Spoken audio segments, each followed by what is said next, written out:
Welcome to Unfrazzle, a podcast for solo business owners with a big vision who are ready for a kinder, more sustainable approach to productivity. I'm Louise Miller, and each week I share bite-sized insights to help you step away from the hustle, stop faffing and stay focused so you can make your brilliant ideas happen and make a bigger impact in the world. Before we dive into today's episode, if you enjoy what I'm sharing here on Unfrazzle and you'd like to support the podcast, you can buy me a cuppa by going to buymeacoffee.com/Louise Miller and making a one-off donation. I'll pop a link to that in the show notes. Okay, grab yourself a cuppa and let's get started. I'm often asked why, as humans, and particularly as humans who are running our own businesses and wearing all the hats, we find it so hard to stay on task. Why are we so easily distracted? And as with everything, the answer isn't straightforward. If you caught last week's episode, I talked about what's going on when you keep putting off the things that you care the most about. I explained that when the stakes feel high and you're doing something that carries emotional weight, your subconscious often isn't on board because one of its jobs is to protect you from danger. Your conscious mind might want to do the thing, but your subconscious is worried for your safety, and so it steps in to distract you. And it's annoying, isn't it? But it's also neuroscience, so try not to give yourself a hard time. It's not as simple as having more willpower. It goes deeper than that. And in last week's episode, I shared more about that and gave you some ideas that you can play with that will help you rewire your brain so that your subconscious knows that you're safe. So if you haven't already, please do go and listen to that one. I will pop a link in the show notes. But today I want to keep things a little more practical, a little more surface level, and share some other ideas that might help you notice distractions and prevent them from completely derailing your day. So those distractions that happen in the moment, things like reaching for your phone when you're supposed to be writing a blog or scrolling LinkedIn when you're meant to be working on your latest offer, those things often happen when you're bored or when something starts to feel difficult or uncomfortable or when you're tired. So think about it for a second. I'm sure there are things you do that you get totally engrossed in, where you are completely in flow and where checking your phone, looking at your LinkedIn, looking at your Instagram doesn't even cross your mind. For me, that's when I'm doing pottery. So I know that I'm capable of not being distracted, but the moment something feels tricky or I get a bit bored or when I'm looking for a dopamine hit, I reach for my phone. And those distractions can seem harmless enough, but they really do slow you down. And as I said, I'm going to talk about some practical things that you can do to avoid those distractions that keep tripping you up. Some of these are going to feel very obvious, but I think they also come under the category of things we know would help us, but that we don't actually do. So consider this your friendly reminder of how helpful they are. So first, let's talk about your phone. Turn off your notifications. I know we're all bored of hearing it, but turn off your notifications. And if you're brave, remove the apps that distract you. So I don't have any social media or my work email on my phone because their pull is too strong. And instead of relying on willpower to keep me off those apps, I just made the choice to remove them completely. Now, if that's not an option for you, you might consider burying them somewhere in a folder on your phone so that you create a few extra steps to access them. And the obstacle that you're putting in place there might just be enough for you to resist. And when you're trying to focus on something important, you could always play with putting your phone in another room. I think there's been research actually around even putting your phone in a drawer in the room that you're in affects your focus because you know that it's there.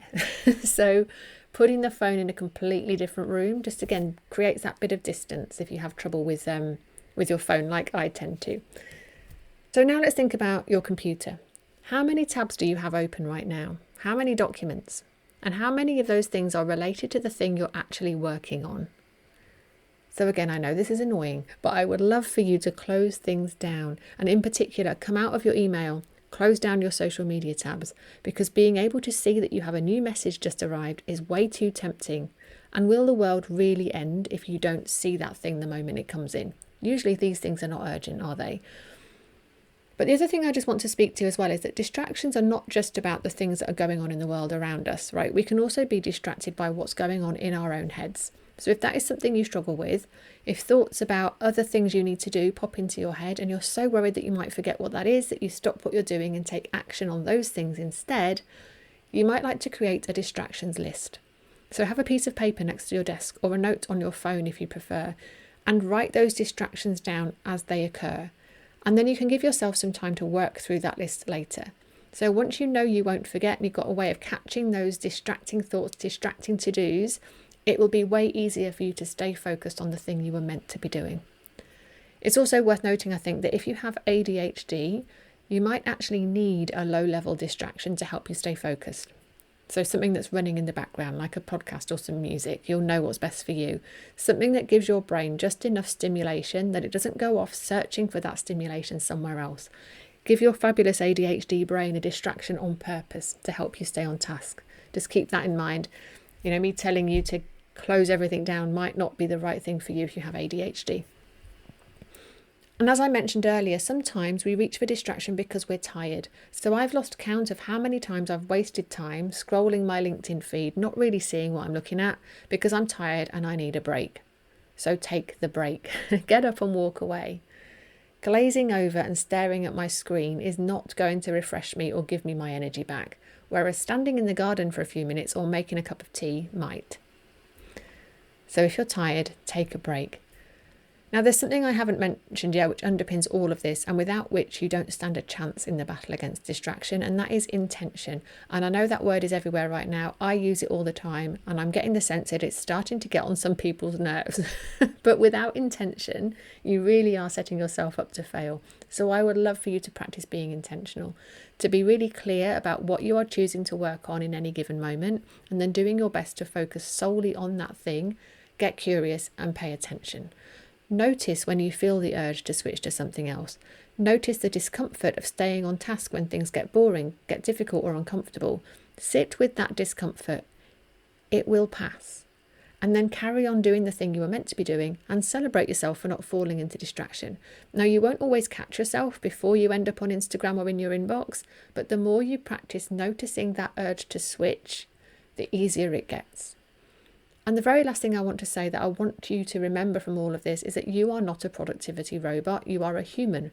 And we can't expect to be 100% distraction free 100% of the time. Mind wandering can be a good thing, so please let go of any expectation to be a machine and allow yourself to be human. And as always, I hope that this helps, particularly when you consider today's episode in combination with last week's, and I look forward to seeing you again soon.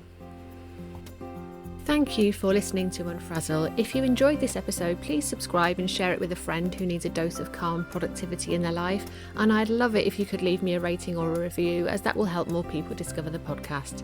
And if you're struggling with productivity right now, take my free assessment to find out what's really getting in the way of you getting things done. It takes less than 3 minutes to complete, and I'll send you tailored resources and insights that will help based on your score.